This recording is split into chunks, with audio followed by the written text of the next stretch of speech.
Everybody received the red bags. So this is something if you, I will give Kerry the information, maybe if you want to send some emails over to the coordinator. We can do it again next year. For anybody that wasn't here for it, we gave out red backpacks full of all the supplies that are recommended by Homeland Security to have in the case of an emergency. It had a crank flashlight, that was also an alarm, a radio, and a phone charger, and it's hand crank. It doesn't require a whole lot of strength or time cranking. That's my favorite item in the bag. The can opener, it had the Mylar blankets, first aid kit, toiletries, everything that you would need. And water, enough water to last you for 2 people for like 3 or 4 days. It just didn't have food. So that's something for those people that were here if you want to add food to it. So if you weren't here, definitely look for it next year because hopefully we'll be able to do it again. We also brought these bags along. These are for the extra stuff, and on the front it actually says some of the items you want to keep in this bag. So for the emergency preparedness bags, if you weren't here, you can make one yourself using this bag, or if you have a backpack at home, and you can put into, I brought these along, and because I was afraid, I knew that there would be some people that weren't here, so I wanted to just make sure that everybody could actually make their bags. These packets tell you how to know, plan, and prepare. And these are put out by the state. So you're welcome to take one of those and take a bag. And again, you want to just put in whatever you need, whatever you think you might need. You can throw in some non-perishables, something that has a long shelf life, food that has, just enough for a few days, and customize your own bag. So I have these here as well. I also brought along, these are put out by the government, and I ordered these. I'm always looking for new information to share. And this is really just for home safety. So I encourage you to take these booklets and give them a read through. Things that you might not really even think about that can cause some kind of safety issue in your house. So I will leave these up here as well.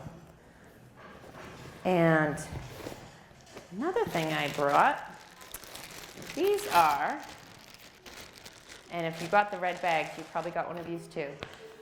These are for documents, important documents that you want to make copies of, anything that you think is important to have. Obviously, birth certificate, marriage certificate, anything that you think is important. Your photo ID, copies of your photo IDs, driver's license, social security cards, passports, insurance, estate planning, financial, property, vehicle, credit card contact information.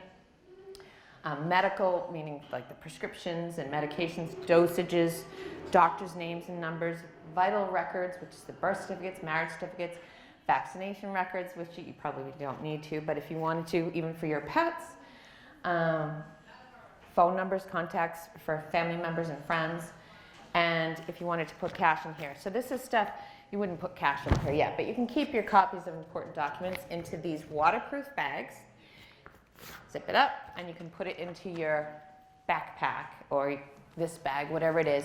You keep it handy so whenever if there was an emergency, you'd be prepared. You grab your bag and you go, because no one ever expects to have to be evacuated. Those people up in Merrimack Valley, none of them expected anything like that to happen when the Columbia gas, whatever, the explosions and stuff.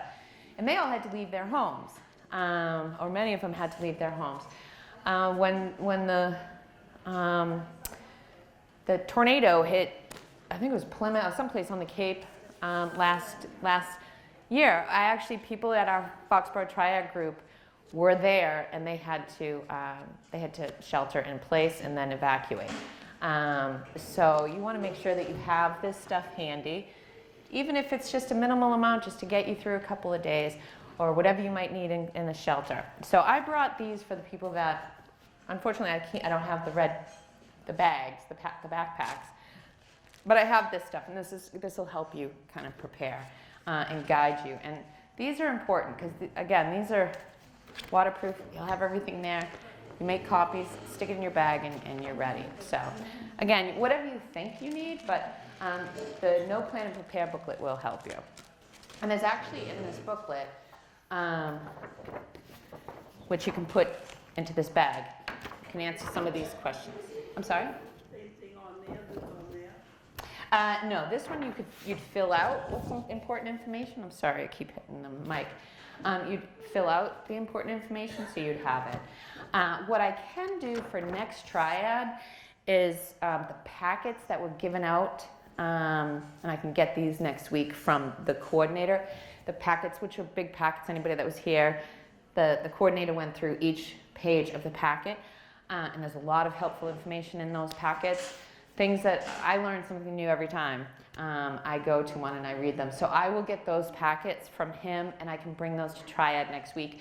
If you already have them, if you had attended and received the red bag, you can take a packet for some friends and family members. We can make some copies, and God bless you. So again, feel free to take some of these.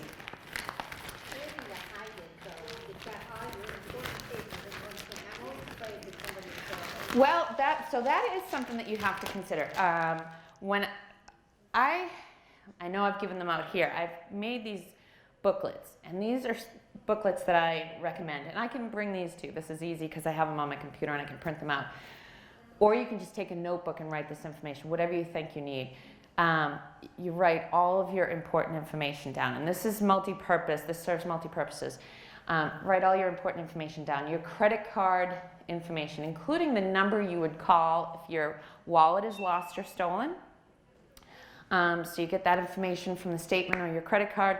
Write it all down. You can write down all of your important medical information, doctor information, subscription information, like if you have Netflix or things like that. Who to call to suspend or freeze an account, meaning like if you had to go to rehab after a hip replacement and you don't really need to have your Comcast on for 2 months or something, maybe you could have your family members call Comcast and say, listen, no one's going to be there for a couple of months, freeze that account, or your cell phone, things like that. So you can put all this information down, including any other information that you think is important. Keep this in a booklet or in the booklet that I can bring next time, which again I know I've given out. It's the multi-purpose part of that is if your wallet is ever lost or stolen, you have all your information. You could have your mass ID number, your license number in it. You could have your passport number in it. You can even make copies of this stuff and keep this in this one folder. Keep it someplace safe in your house that no one can find it unless, other than you and a trusted family member or friend. And so if anything is ever lost or stolen, you can just go right to it, check everything off as you call them up and say, that card was in my wallet. Hopefully you don't carry all your cards and stuff in your wallet. But you can call them up and go through and say, this was lost or stolen. Check it off. Instead of, a lot of people, if that was to happen, if somebody stole their wallet or if they lost it, they'd be rummaging through files trying to find the statements and for the number to call in the back, and you'd have everything at your fingertips. So you can take care of it quickly before anything happens, before there's any kind of fraudulent activity with any of your accounts, including your bank accounts, your financial accounts. But again, it's important to keep that, so you don't want all that information in the hands of a thief that, if they ever found it in your house or something. So you want to keep it someplace safe and tell just a trusted family member or friend. And the other purpose of that is if there was ever anything to happen, your family members would have everything at their fingertips. Oh, I didn't know Mom had a Netflix account. That way we're not going to be paying for this for the next year without us knowing, so things like that. So it does serve a lot of purposes. And it's a good way to actually help you prepare for this because you could just make copies and put it in here. So, but those booklets, They're actually, what I made, I just was going through what I think would be important if your wallet was ever lost or stolen. But AARP, if you're a member, and you could, many of you may be, but if you are, you can actually contact them, and they'll send you it's a nicely with a shiny cover booklet, and you can just fill it out. And they actually have a lot more information that they ask that you fill out so you're prepared. So that's something to consider.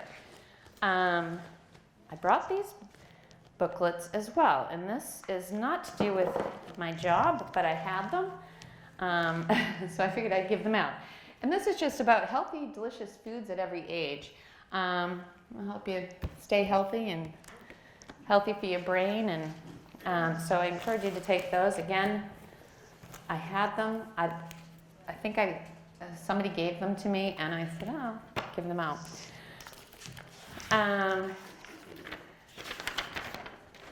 I brought along information about. All right, so we're all familiar with scams. I talk about scams all the time. Joe talks about scams all the time. New scams are born every single day. These scammers, they're good. They're always thinking of a new way. This is their full-time job. They want your hard-earned money, and they want it now. They don't want to have to work for their money. That's their work, and they're good at it. We've all received the calls, right? I know I get them all the time. Just about everybody I know. I hear about them all the time from when I visit senior centers. I hear devastating stories of people losing all the money that they have. And I hear about it every single day. And unfortunately, when I hear about it, there really isn't anything that I can do, or that they can do, or anyone can do really, other than to listen and then to share the information so other people can be protected or empowered with knowledge. Because once that money is gone, it's really hard to even investigate it, let alone prosecute that. So you do hear about every once in a while a story. Usually that's when scammers are in this country, but for the most part, usually they're overseas. So scammers know, they stay informed. They know that it's tax season right now. They know when it's open enrollment. They know when there's been a hurricane that's caused a lot of a big disaster. And they stay informed. They know that it is currently census taking time. They follow the news. They stay informed. So I warn of scams every single day. The common ones that we've talked about many times here: the grandparent scam, the IRS scam, the computer scams, the Social Security Administration scams, the Medicare scams, the Medicare open enrollment scams, when you got your new cards, those scams. There are so many scams that you really can't cover them all in one presentation. But what I will talk about is scams that are current right now. Those ones are always current, but these ones we're hearing a lot about. And that's the census scam. This is the first one. And there are censuses that are the supplemental censuses, and then the ones that are every decade. Censuses are important. They serve an important role.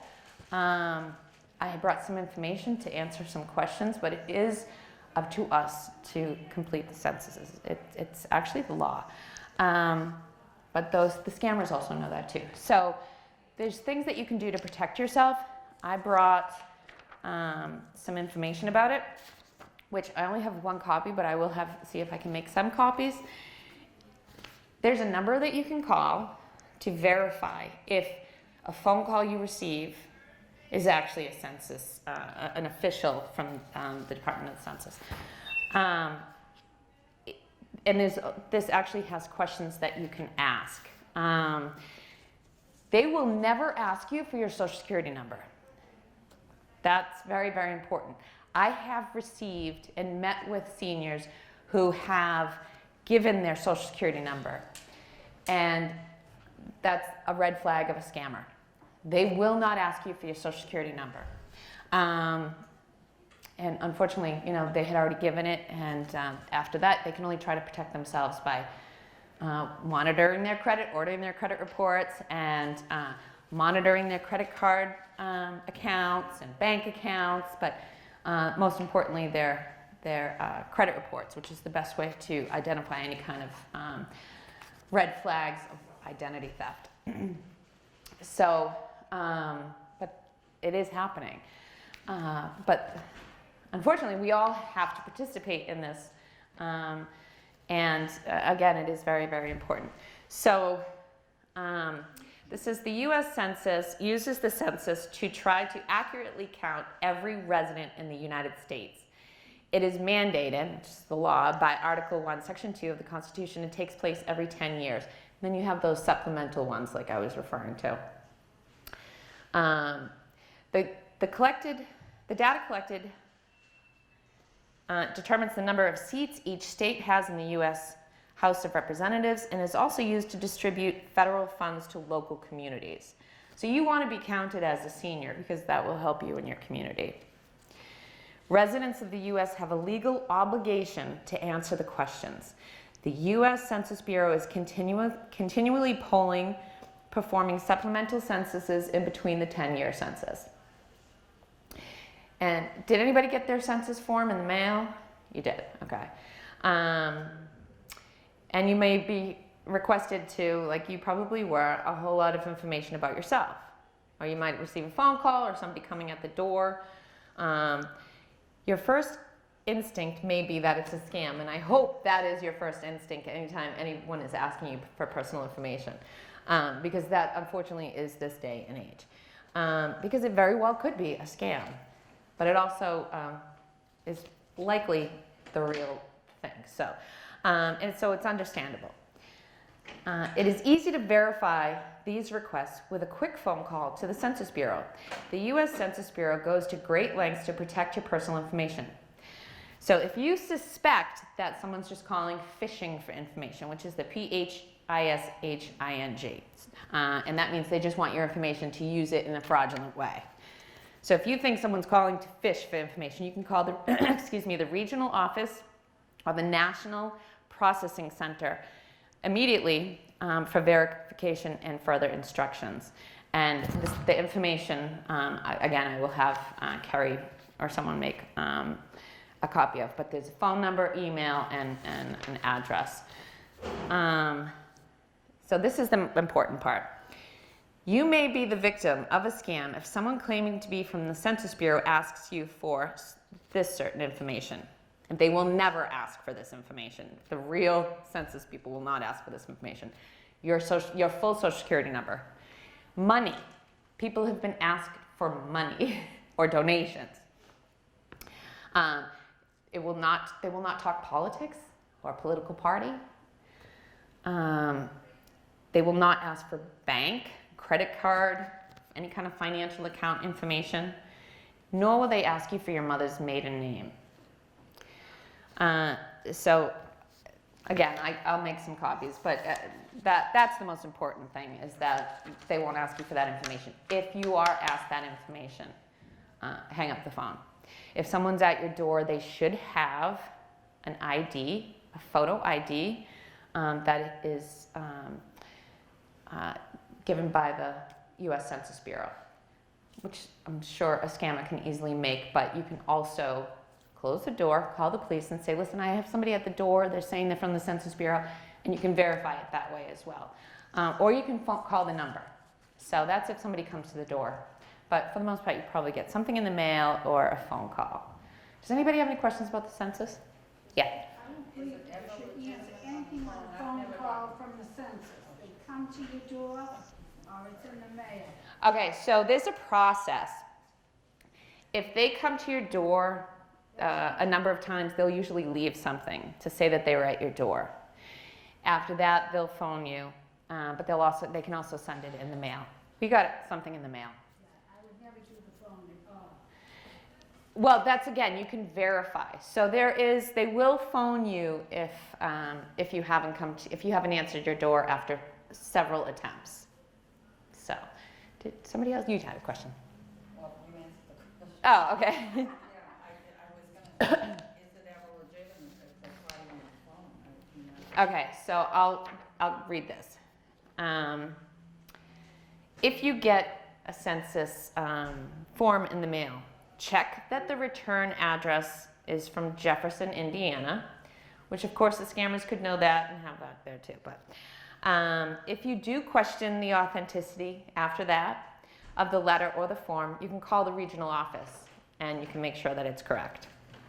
If someone calls your household on the phone to complete a survey, call the National Processing Center and then you can verify. So you can ask the caller identifying information, like give me, I need your Census Bureau number and your name, and you can call and verify that that person is the right person. If someone visits, you want to check to make sure that they have that valid U.S. Census Bureau ID badge. And if you're still unsure, you can call the regional office that is listed here as well. If you get an email and you think it's bogus, do not reply, do not click on any links, and this applies to every email. Never click on a link for an unsolicited email, and don't open any attachments. Forward the email to the Census Bureau, and I have that information as well for those of you that are online, and delete the email and wait for the U.S. Census Bureau to investigate and notify you. Personally, I wouldn't respond to the email. I would prefer to have someone take that, or over the phone, but you want to verify. It's very important to verify the information. So that's about that. Any other questions? No? Okay. I do have some helpful information if you want to read it, and again, I'll have copies made regarding that. And this is important information you can share as well. Tell your friends, hey, if anybody asks you for a social security number, Census isn't going to do that. So another scam that we've been hearing about, and you may have seen this on the news, is about the coronavirus. Has anybody heard about that scam?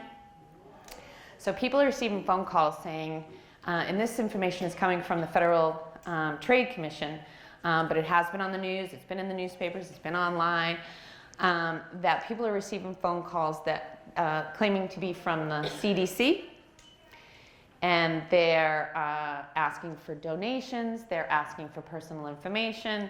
People are giving it, unfortunately, but they're also reporting it. So that's something to be aware of. Like I said, the scammers follow the news. So just because something sounds like timely plausible, like it's about the coronavirus, they're paying attention. The scammers are paying attention to the news. Again, tax season. This happens all the time, and we've talked about this before, but again, scammers know that it's tax season, this great time of the year. As a rule of thumb, it's a good idea to file your taxes as early as you're able to. Once you have everything you need, get them in so someone can't do that before you. Especially if you've been part of any kind of data breach, where they might have your personal information, or if you've ever been the victim of identity theft and you know that your social security number and personal information is in the hands of someone else and has been previously used in a fraudulent way, you want to always make sure that you file your taxes as soon as you're able to. If you were to file your taxes and then you're notified that they were filed already, then you're a victim of identity theft. Of tax identity theft. Tax identity thieves, they take your personal information but use fraudulent information in order to get a return. It happens all the time. There's a lot of information out about it. I think I talked about it when I was here last year talking. I know I've talked about Equifax here, the breach, quite a bit, but that's one of the things that the Federal Trade Commission recommends, is to file your taxes as early as you're able to, because you prevent someone else from doing it before you. And it's a big headache. When you are the victim of identity theft, whether it's through your taxes or any other way, there's a lot of, it can cause a lot of heartache, and it can be costly to resolve, and it's a big headache. People talk about, the mounds and mounds of documents and files that they have that they're trying to go through with, and they get overwhelmed. And the other part of that is that people suffer from depression as a result of it, anxiety. They do feel that overwhelmed feeling when they look at this mound of paper and think, how am I going to resolve this? How am I going to really get back my identity and keep it, and no one else is going to be using it? So there's a lot. It's a big deal. See, any way that you can prevent being the victim of identity theft in any way, including tax identity theft, you want to take every precaution that you can. So file those taxes. Yes. This happened to my husband and I. It did? And, yeah, it did. And one year we no sooner got home from the accountant and the phone is ringing at the house. He tried to put it through electronically and they said, oh, somebody's already trying to get your return. So we had to go through, and I mean, it was months of calling New York, calling, this. We went down to the police department, which is your local police department, which is one place you have to go. And he said, the police officer said, did they get your money? And we said, no. They, it was almost like within the hour. He said he had, and at that time, there were 8 couples that walked into the police station, and we were the only one where they didn't get our money. They didn't get it. These other couples, their money was gone, and once they issue a check, they won't issue another one. So these people lost their money, their returns.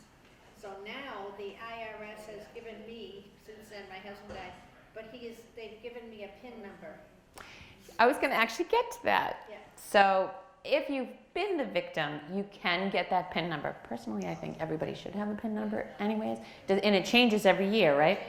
Changes every year. So now she's the only one that can file her taxes. No one can do that fraudulently, which is, you must feel a sense of relief.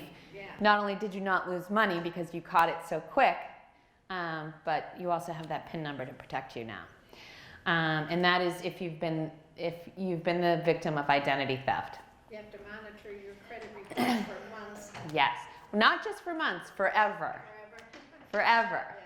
Yeah. So she said, I don't know if everybody can hear it, but she said you have to monitor your credit reports for months. You have to always monitor your credit reports. So your credit reports, by law, you're entitled to 3 free a year. 1 from Equifax. These are the 3 major credit reporting bureaus. 1 from Equifax, 1 from TransUnion, and 1 from Experian. Because of the class action lawsuit settlement with the Equifax, because of the Equifax data breach, you are now also entitled to an additional 6 from Equifax. So you're entitled to these. This is the best way to monitor your credit, see what's going on, find human error. I find human error in mine. I don't know if you found it in yours, but every once in a while you're like, wait a minute, that should have been taken off 2 years ago, or that's not right, I was never late on that, and things like that. And it's also the best way to identify the red flags of fraud or identity theft. And it's something, so you can order them. It's very simple. You go on to annualcreditreport.com. I recommend you use actually the Federal Trade Commission recommends you use annualcreditreport.com. Don't Google, how can I get a free credit report? You're entitled to them free through annualcreditreport.com. And there's also a number that you can call for that as well. And I know it's been in some of the handouts I've given in the past. Or you can call Equifax, TransUnion, and Experian and order them that way as well. But annualcreditreport.com.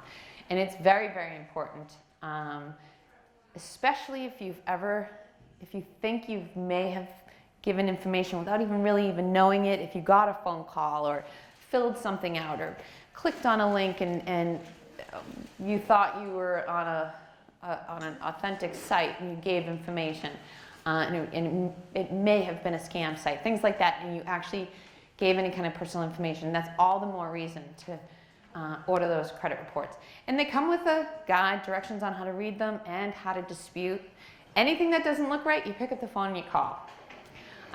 You can also freeze your credit now, which is free.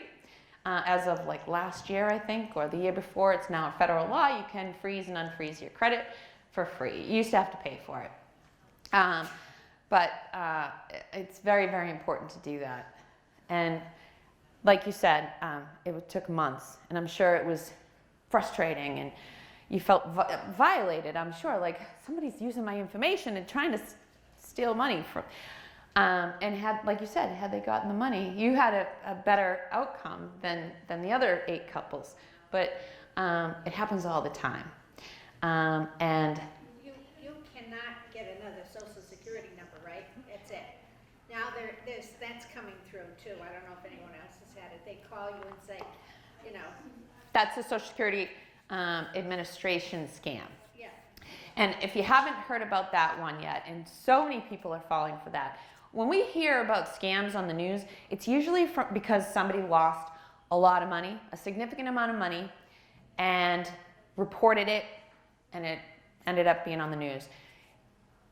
Most aren't reported, especially if it's, what most people might consider like a small amount of money, although, like I would still think $1,000, $2,000, $3,000 is a lot of money. But what you hear about in the news is usually like $10,000 or $20,000, and people have lost hundreds of thousands of dollars in scams. Those are the ones you hear about. We heard a lot over the last year about the Social Security Administration scam. That actually kind of worked its way up to like the top 5 scams last year. But what that is there's a lot of different ways. The script is, they always want your information and your money. But they either will say that your Social Security number, that they're calling from the Social Security Administration. The actual caller ID number might be the number for the Social Security Administration, because they can have the caller ID say whatever they want with this spoofing app or software. So they can have it read whatever it wants, or say the number and the name. And so it could say Social Security Administration. So you might think, oh, why do they call me? I'm going to answer this one. And the scammers usually would say something like, your Social Security number has been used in a fraudulent way or in a criminal way, and we're going to protect it. But you have to pay $3,500 or $1,000 or $500 or whatever it may be, whatever amount that they decide. And they'll ask you to verify your number, and they'll say this is all to protect and restore your number to you. But whatever script they say, just keep in mind, their Social Security Administration is not going to call you. So if you get a call that they say it's not them, they're not calling you. This is important stuff to talk about with your friends, because people, as much as we talk about it, people are still falling for it. People come up to me every day in senior centers, and whether it's because they lost money or their spouse or their friend through a scam, either lost money or gave their personal information.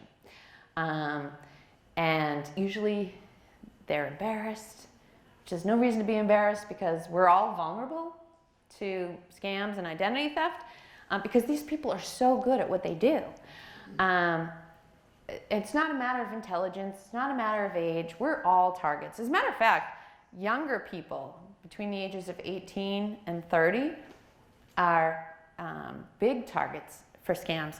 And I can say this personally because my son, who's 22, has been scammed twice. And once he gave his bank account information, and they wiped him out. He didn't have a lot in there, but they did wipe him out. So, yes.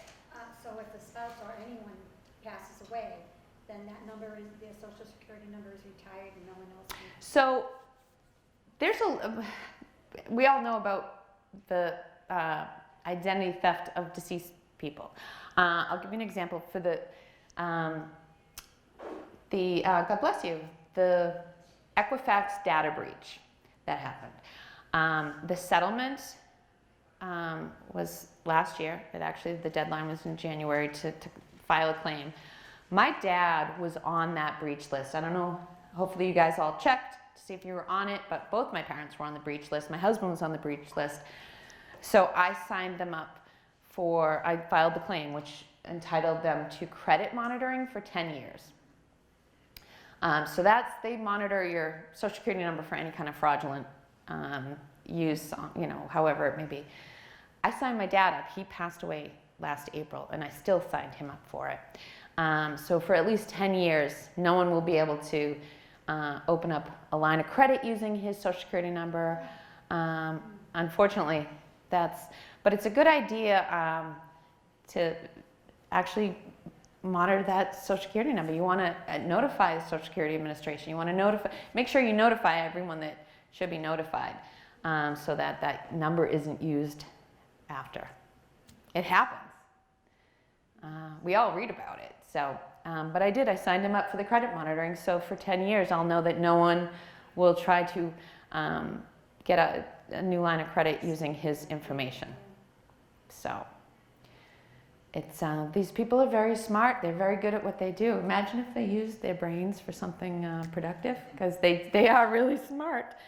But the Social Security Administration scam is a big one. I encourage you, again, when you have these conversations, you're less likely now, having had, sat here or whatever you've learned about these before, to not fall for these particular scams, or hopefully any scams.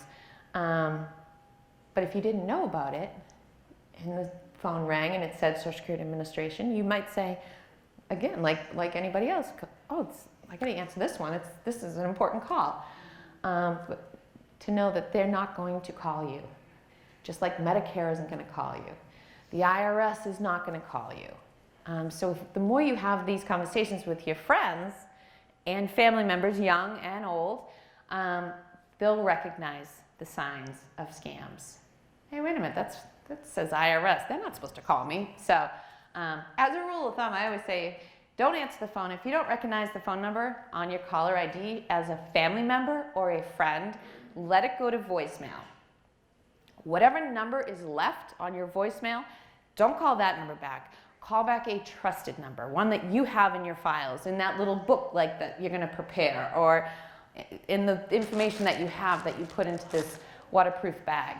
Go get those numbers. If they're calling and they say it's your Discover card, don't call that number back, because you might be calling back the scammer thinking you're calling back Discover. Go to your Discover card, call the number on the back. If you have to wait 5 minutes to get an actual live person on the phone, wait that 5 minutes. Say, I got a call, and this is what they said. And that's how you can verify. And you'll be calling back who you know you're calling back, instead of possibly a scammer. And I have probably at least 3 times a year, I've received text messages. So scams come text, email, phone call, mail. They might come to your door, the old-fashioned scam way. But I receive text messages at least 2 or 3 times a year, and it says that it's from Bank of America, and that my account that there's an alert because it looked like there's fraudulent activity. My account might be compromised, whatever it says. I know it's a scam because we don't use Bank of America. Sorry, I keep hitting this. We don't bank with Bank of America. So I immediately know this is a scam. And they want me to click the link or call a number back. But if we banked with Bank of America, I might think that they were looking out for me, and I'm going to click that link because they know that oh gosh, my account's compromised. You're not going to sit and think, wait a minute, I got to verify this. And they know that they instill that sense of fear, or that sense of urgency, like I got to act quick. And they know that. Again, I didn't fall for it because I know we don't bank with them. And but if I did, that's how I said we're all vulnerable. It's not a matter of age or intelligence. It's a matter of they know that they're instilling that sense of urgency. When you think your account is compromised, somebody's running around using your accountant, oh my gosh, am I going to be responsible for this, which you're not, that they know you're going to act quickly. So when and if you ever get that kind of a text message or email or phone call or something in the mail, take that deep breath. That deep breath is so important. Okay, what's my next step? My next step is to verify that this isn't a scam. Before I click a link or make a phone call, I'm going to verify. All right, now I'm going to go get my Bank of America account number, and I'll call the local branch, because they're going to have the same information as anybody else in Bank of America with my account number. I'm calling a number. I know this is Bank of America. I'm not calling that number that's on the caller ID or that's left in a voicemail or that's given to me on the phone or in an email. I know this is Bank of America because this is the number that I have in my statement or in my files. You call up and you say, listen, I got this text or email, phone call, whatever it may be, and this is what they said. And they have everything on their screen right there, and they can say, sorry, ma'am, that was a scam. Glad you didn't respond to that one, because when you do, you open up a can of worms, and there's a lot, like I said, there's a lot of not only the cost and the frustration and the anger that you must, like, she's an example right here of all the emotions that you feel. And you probably still get angry, like, oh my gosh. Yeah.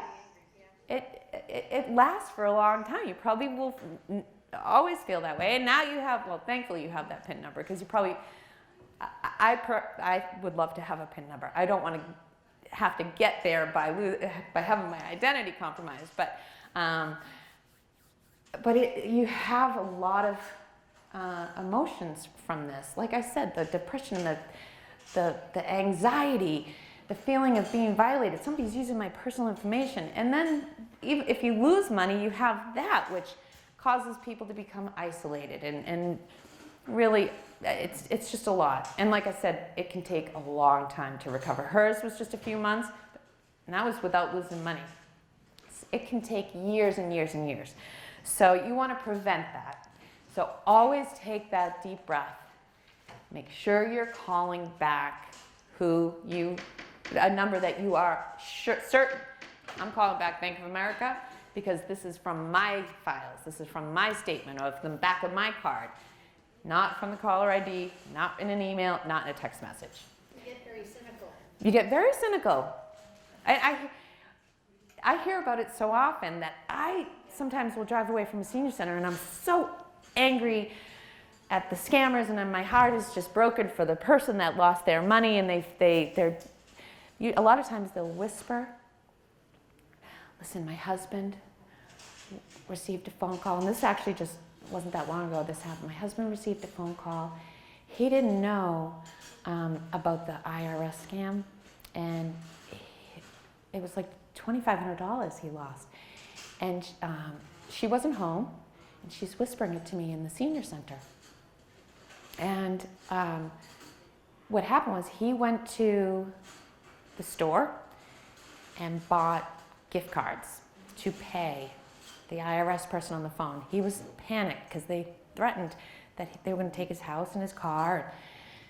So he panicked, and he went and got the gift cards. They sent him out to get more. He came back, read all the numbers, and they said they needed like $1,000 more. So he went, and I remember this part was, he went to Shaw's, and the cashier stopped him, and they said, why are you buying this significant amount of money in gift cards? Spending this significant amount of money in gift cards, can I ask? And he said, I actually have to pay the IRS.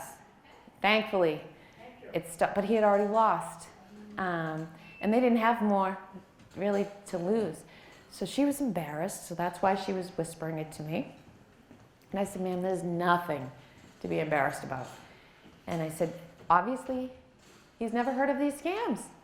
And he didn't know. You never pay anything by gift card, or by cash, or by wired money, or by somebody coming to your door to pick up cash, or by meeting someone. But you never pay a legitimate business, government agency, or law enforcement agency that way. Can you imagine if you had a $50 gift card to the Cheesecake Factory and you owed $50 to Macy's, and you can't call Macy's and say, listen, I'm not going to send you a check. I'm just going to give you my $50 gift card to Cheesecake Factory. It just doesn't work that way. But what happens is you just believe what they say. Like they'll say this is the easiest form of payment because we can turn it into cash immediately and it's easy for us. And you say, okay, well, I don't want to lose my house and car, so I'm going to run out and get these gift cards. That's how they get you. They try to explain everything and they make you think, well, I guess that makes sense. All right, I'm going to run and get these gift cards. Or they'll say, we have people out in the field, they can pick up the cash. Go to the bank, get the cash, they'll pick it up. And people do that. They'll say, wire us the money and the payment will be, and you won't lose your house and your car. And people do it. Once that's gone, it's gone. You can't get it back. It's like, wiring money is like giving cash. Giving the codes on the back of the card, it's like giving cash. So this man, this woman's husband, didn't know. And she said, she comes to the presentations. She said, I've just never shared it with him. So had she shared the information with him that she's learned, and she actually said she had a AARP newsletter at her house, and she said there was a lot of scam information in it. He just hadn't read it, nor had she shared the information that she had learned at the senior center or on the news and stuff. So he didn't know. So that's why it's important to empower your friends and your family members, young and old, with the knowledge so that they recognize a scam if they encounter it. The part about her whispering, I hear that a lot. Like they don't want the people around. They don't want to be the one that was the victim of a scam because people might think, oh, they don't have their wits about them, or they can't be responsible for their finances and stuff.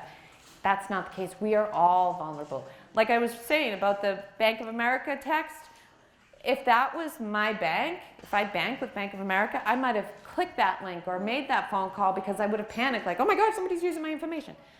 And that's why that deep breath is so important. Take that deep breath. What is my next step? Verify. Always verify. Never call back that number that's left in a voicemail, that's in an email, that's in a text, or that is on the caller ID. Always call back a number that you are certain is the person or the company or the law enforcement agency. If you ever question it, call here. You can call my office. You can call the police. There's so many people and resources that can help you. So you always want, yes? I had the month of December, I did not get my LB charge card mail, and I got nervous, so my bill. Okay. My bill. So I called up and talking to the lady, and we were discussing the charges, and we got into an involved discussion, and it took 20 minutes, and finally she says to me, look, I'm going to transfer you to the lady at the Chase Bank, and you can either cancel or get a new card with her. Well, long story short, I get involved with her from Chase Bank, and she says to me, what is your social security number? And I says to her, well, I'll give you the last 4 digits. She says, no, I want all of them. And I said, wait a minute, I'm not supposed to give you the whole, well, I can't, I'll have to end this call then if you don't give me the whole. Were you calling back a number that you know? It was the LB customer service number that I called. She then transferred me to people at the Chase Bank, supposedly, to either, I think I was either canceling my charge card and getting a new one or whatever, and she wanted my social security number. And she wouldn't take the last 4? She would not, and I questioned it at my bank in Norwood, Norwood Co-op, and they said to me, sometimes bank will request a phone number. So and they're right with that because I have actually encountered that too. But it's good to just fight that at first because I mean, unfortunately, sometimes you do have to give your social security number out, and I have encountered that too because, but But I've also won that fight sometimes when I say, no, I'm not giving my social security number. I'll give you the last 4 digits. I actually had that with my cell phone company. And I'm like, I actually didn't give any of my social security number, and I still got, I was able to do the business I needed to do. But it is a good idea to fight it when you can. One thing that's important to remember is when you give out any personal information, including your social security number or credit card information, you always have to think, like, I'm giving this to a stranger. Doesn't matter where it is. Does not matter where it is. Doesn't matter if it's the waitress at the restaurant or somebody at a medical office or whatever it is. You're giving it to a stranger. So you always want to make sure you go through your credit card statements. Anything that doesn't look right on your credit card, you pick up the phone and call. Just pick up the phone and call. Go through them every month. Don't wait 3 or 4 or 5 months later. You want to go through them every month when you get them. Line by line. If something doesn't look right, you pick up the phone and call. And when you give, like in that situation, it's all the more reason you want to check those credit reports. Order them, annualcreditreport.com. And you want to check those credit reports and go through, it comes with a guide, go through it. What doesn't look right, you pick up the phone and you call. And you want to do that, like I was saying, you're entitled to 3 free a year. You want to spread them out a little bit. Order one from Experian, then order one from TransUnion, and then you're entitled to even 6 extra now because of the settlement through Equifax. So take advantage of them. You're entitled to them for free by law. So you want to, it gives you a good idea, even for, little guidance with your own personal credit. So it's a good idea to always do that. But more importantly, it's a good idea to do it to make sure that there's no human error or fraudulent activity on your credit report. Does anybody have any questions before I? There is another scam that. What's that? A friend, it didn't happen to me, but it happened to a friend of mine. She mailed some checks, I think, substantial checks, to their, to pay for their medical. They went into the mailbox, she mailed it. Oh, okay. I'm glad you brought this up. Has everybody noticed recently that now when you go to the mailbox, the slit, you can't put anything really thick through there. And that is because, and this was happening a lot, all over the country, identity thieves were putting like bags or things that would stick to people's mail as they were dropping it into the box. And then they would come and they'd pull it out and they'd have checks, they'd have credit card numbers, they'd have a lot of personal information. I'm sorry? Oh, the blue boxes. So they had put in the drop boxes like a catch-all. So people were dropping their mail. Yes, but they were so they would come before or after the postal employees. Yes, so they would. They what? Yes, so they were doing a lot. And some people send their grandkids $5, $10 in a card. And so, I mean, they were getting a lot. They were getting gift cards that people were mailing for gifts and stuff. We had some people out in Foxborough. This woman dropped. She sends all of her grandkids $25 gift cards or something for. This was back in, I think, October or something, November. None of them received them.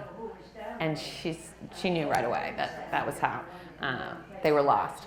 So now they changed the mailboxes so you can't fit anything thick.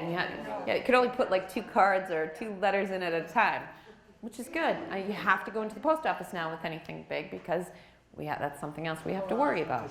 And regarding your taxes, always go inside the post office with those. Oh, most people do anyways because they want to make sure that they're on time. Ooh, you were going to ask a question. No, I was just thinking, with our home mailboxes, you can put things in there, and for the mailman to pick up when you deliver your mail. Yes. And sometimes there's money to kids or something. Yeah, and you know what? I mean, and it's up to you, but just because people might open, you never know. You just never know. It's always a good idea. If you can get to that blue box, get to the blue box. or inside the post office. But I'm glad you brought that up because that was a big one. I'm not sure who brought it. Was it you who brought it up? Oh, you did. Yeah. I'm glad you brought that up because that actually now you know why the slits in the mailboxes are so thin now. And that's because they think of everything. Who would ever think that? I mean, they think of everything. They want your money. They want your personal information. Yes. I got a call the other day that my credit card had been compromised in some little town in Texas, down on the Mexican border. I just turned the phone back on. Better yet, if you don't recognize the phone number as a family member or friend, don't even answer it.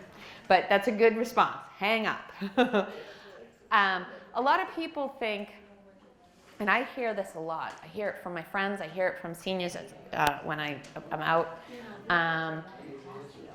I hear, I have nothing to steal. I have nothing to steal. What people don't realize is your personal information is valuable to an identity thief. Your personal information, you might think like, well, you know, I don't have good credit or I don't have any money in the bank. Your personal information is still valuable to an identity thief. So you want to protect it. You want to take those steps to protect it.